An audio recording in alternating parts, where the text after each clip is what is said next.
काही प्लेसेस जे हिडन आहेत, जे कोणाला माहिती नाही आहेत, ते तुम्ही एक्सप्लोअर करू शकता.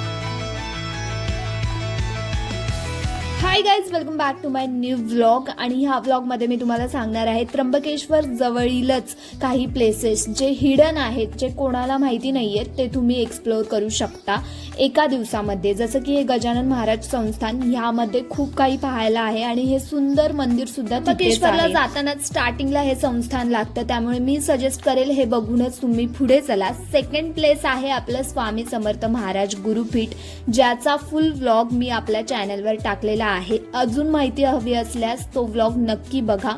थर्ड आहे हे मार्केटमधून जाता जाता तुम्हाला सरळच दिसेल की आपलं अन्नपूर्णा माताचं मंदिर आहे.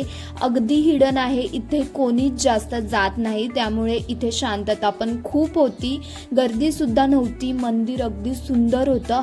त्यामुळे इथे आम्ही थोडा टाइम स्पेंड केला, थोड्या गप्पा गोष्टी केल्या आणि इथून हे जे तुम्हाला दिसतंय इथे तुम्ही ट्रेकिंग सुद्धा करू शकता. इथे आय थिंक ब्रह्मगिरी पर्वत खूप फेमस आहे, तिथे ट्रेकिंगसाठी तुम्ही जाऊ शकता. एका दिवसामध्ये काही ट्रेकिंग होणार नव्हतं, त्यामुळे आम्ही ट्रेकिंगचा प्लॅन कॅन्सल केला आणि मग हे मंदिर एक्सप्लोअर करून पुढे निघालो.